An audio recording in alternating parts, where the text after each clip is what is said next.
2026 మార్చి 16 నుంచి పరీక్షలు రాయిపోతున్న ఎస్ఎస్సి విద్యార్థులందరి కోసం ఈ వీడియోని ప్రత్యేకంగా తయారు చేయడం జరిగింది. గత 39 సంవత్సరాలుగా మినర్వా విద్యా సంస్థల ద్వారా విద్యారంగంలో ఉన్న నాకు 1996 మా ఎస్ఎస్సి మొదటి బ్యాచ్ నుంచి కూడా మా విద్యార్థులందరికీ పరీక్షల ముందు కొన్ని వర్క్షాపులు నిర్వహించడం నా హాబీల్లో ఒకటి. ఈ సంవత్సరం అనుకున్నాను మా విద్యార్థులకే కాకుండా బయట విద్యార్థులకు మరీ ప్రత్యేకించి గవర్నమెంట్ స్కూల్లో చదువుతున్న ఎస్ఎస్సి విద్యార్థుల కోసం నా అనుభవంతో పాటు అనేక మంది మానసిక శాస్త్రవేత్తలు విద్యావేత్తలు చెప్పిన విషయాలని కూడా క్రోడీకరించి కొన్ని సూచనల కింద ఈ వీడియో ద్వారా మీ ముందుకు రావడం జరుగుతుంది. వాటిని పాటించి ఉన్నత విజయాలతో అభివృద్ధి సాధించాలని చెప్పి మనసావాచా కోరుకుంటూ ఇక అంశంలోకి వెళ్దాం. ఈ రోజున కూడా మనం పరిగణలో తీసుకుంటే సరిగ్గా 50 రోజుల్లో మీరు పరీక్షలు రాయిపోతున్నారు. ఇప్పటి వరకు మీరు చదువు మీద శ్రద్ధ పెట్టకపోయినా లేదా ఇకపై చదివితే పాస్ అవుతానా అన్న అనుమానాలన్నీ కూడా తొలగించి ఈ 50 రోజులు కూడా ఇప్పుడు చెప్పబోయే ప్రణాళికాబద్ధంగా మీరు మీ సమయాన్ని వినియోగించుకుంటే మీరు విజేతలు కాగలరని చెప్పి నేను నమ్మకంగా చెప్పగలను. ఈ 50 రోజులు చదవడం అంటే గంటల తరబడి పుస్తకాల ముందు కూర్చోవడం కాదు. మీరు సరిగ్గా ప్రణాళికను సిద్ధం చేసుకోండి. అంటే రోజుకి ఎన్ని గంటలు చదవాలి, ఏ సమయంలో చదవాలి, వీలైనంత వరకు రాత్రి 9-9:30కే మీ చదువు ముగించి ఉదయం 4 గంటలు లేసే ప్రయత్నం చేయండి. ఆ బ్రహ్మీ ముహూర్తంలో మీరు చదివితే కాన్సన్ట్రేషన్ లెవెల్స్ బాగుండడమే కాకుండా చదివిన ప్రతిదీ కూడా మనకి బాగా గుర్తుంటుంది. అదేవిధంగా మీరు కష్టంగా భావించే సబ్జెక్ట్స్ను మీరు ఉదయం వేళలో చదివితే డిస్టర్బెన్స్ లేకుండా అక్కడ ఫోకస్ చేయడానికి అవకాశం వస్తుంది. మీకు ఇష్టమైన సబ్జెక్టులు కాస్త డిస్టర్బెన్స్ ఉన్న ఈవినింగ్ సమయాల్లో చదవండి. ఆ విధంగా మీరు ప్రణాళికను మీరు రచించుకోండి. రెండవది, పాఠాన్ని అర్థం చేసుకుని చదవండి. పాఠాన్ని అక్షరాలుగా కాకుండా భావాన్ని గ్రహించండి. ఆ కాన్సెప్ట్ ఎప్పుడైతే మీరు గ్రహించారో కాన్సెప్ట్ బట్టి రేపొద్దున కాన్ఫిడెంట్గా మీరు ఎగ్జామ్ రాయడానికి అవకాశం వస్తుంది. కాబట్టి మీ నోట్స్తో పాటు పాఠాన్ని చదివే ప్రయత్నం చేయండి. మూడవది, మీరు చదివిన దాన్ని చిన్న సినాప్సిస్ కింద ఒక నోట్స్ కింద రాసుకోండి. ఆ రాయడం మూలంగా జ్ఞాపక శక్తి పెరుగుతుంది. అదేవిధంగా ఆ సమాధానాలు అందులో ఉన్నట్లుగా కాకుండా మీ మాటల్లో కూడా రాయడానికి అవకాశం ఏర్పడుతుంది. నాలుగవది, పునశ్చరణ. ప్రతిరోజు కూడా మీరు చదివిన దాన్ని రివిజన్ చేసుకోండి. అదేవిధంగా వారాంతరంలో ఆ వారంలో ఏం చదివారో ఇదంతా కూడా ఒక్కసారి మీ అంతట మీరే పునశ్చరణ చేసుకుంటే అది బాగా రిజిస్టర్డ్ అవుతుంది. ఎగ్జామినేషన్స్లో మీరు బాగా రాయడానికి అవకాశం వస్తుంది.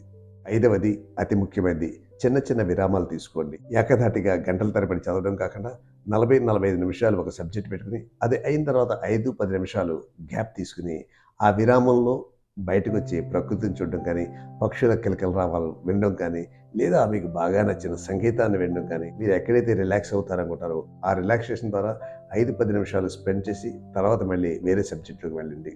ఆరవది, అత్యంత ముఖ్యమైనది, నమ్మకం. మీ మీద మీకు నమ్మకం ఉండాలి. నాకు సబ్జెక్టు అర్థమవుతుంది, సబ్జెక్ట్ మీద కమాండ్ వస్తుంది, నేను ఎగ్జామినేషన్స్ బాగా రాయగలను అన్న పాజిటివ్ యాటిట్యూడ్, ఆ విశ్వాసం మీ మీద ఉంటే ఆ విశ్వాసమే విజయానికి నాంది అవుతుంది. విజేతలంతా కూడా మనకంటే గొప్పవాళ్ళు కాదు, వాళ్ళకి వాళ్ళ మీద ఉన్న విశ్వాసమే వాళ్ళ విజయం వైపు నడిపిస్తుంది.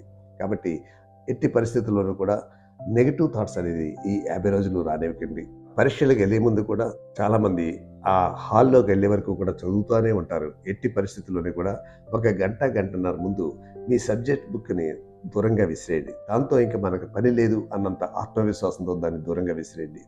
ఇది ఎందుకు చెప్తున్నానంటే లాస్ట్ మినిట్ వరకు కూడా మీరు చదువుతూనే వెళ్తుంటే నేను చూస్తుంటాను. మా సెంటర్కి వచ్చేవాళ్ళు కానీ లేకపోతే బయట కానీ పేరెంట్ మోటార్ సైకిల్ మీద పిల్లల్ని తీసుకెళ్తుంటాడు, వెనకాల వాళ్ళు పుస్తకాలు తిరిగేస్తుంటారు. దానివల్ల టెన్షన్ పెరగడం, మెమరీ పవర్ తగ్గిపోవడం జరుగుతుంది.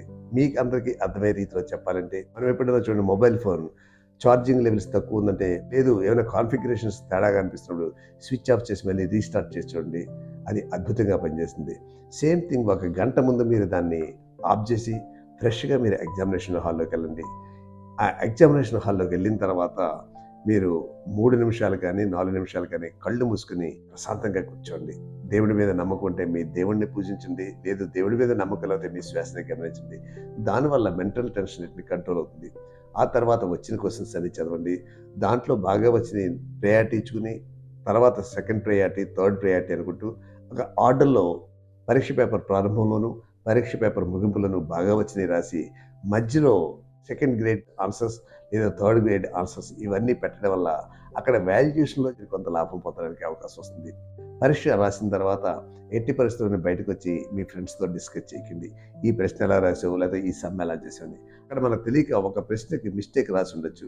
అరే నువ్వు తప్పు చేసేవంటే దాని యొక్క ప్రభావం మరుసటి రోజు పేపర్ మీద పడిపోతుంది. నువ్వు రాసింది డిస్కస్ చేసినా బాధపడినా మనం ఏది చేయలేం. కాబట్టి మరుసటి రోజు పరీక్ష పేపర్ పాడవకుండా ఉండాలి అంటే కామ్గా నువ్వు ఇంటికి వచ్చి ఏమి రాసావు, ఎలా చేసావు కాదు, నీ అంతటి నువ్వే సెల్ఫ్ అనాలిసిస్ చేసుకుంటూ చేసుకో. వీలుంటే టోటల్గా దాన్ని మర్చిపోయి ఫోకసింగ్ అంతా కూడా నెక్స్ట్ డే ఎగ్జామ్ మీదే చేస్తూ ఉండండి. ఈ విధంగా మీరు చేస్తూ అన్నిటికంటే అతి ముఖ్యమైనది మీ మీద మీకు నమ్మకం ఉండాలి. ఇప్పటి వరకు చదవలేదు అన్న గాబరా పడకండి. ఈ 50 రోజులు మీరు ప్రణాళికాబద్ధంగా మనం అనుకున్నట్టు చదివినా సరే పాస్ అవడం అనేది అతి సులభమైన విషయం. మంచి మార్కులు రావాలంటే మీ ప్లాన్ని ప్రాపర్గా ఎగ్జిక్యూట్ చేస్తే ఈ 50 రోజులు చేసినా సరే అద్భుతమైన రిజల్ట్స్ మీకు వచ్చే అవకాశం ఉంది. కాబట్టి once again I wish you all the very best and bring Lawrence to your parents and to your institute. అదే మీ అమ్మా నాన్నలకి మీరు చదువుకున్న పాఠశాలకి మంచి పేరు తెచ్చి మంచి భవిష్యత్తు ముందుకు వెళ్ళాలని ఆశిస్తూ ఈ వీడియో మీ ఫ్రెండ్స్ ఎవరన్నా 10th క్లాస్ రాసే వాళ్ళు ఉంటే వాళ్ళు కూడా షేర్ చేసి వాళ్ళని కూడా విజయ తీరాలకు చేరేలాగా మీ సహకారం అందించండి.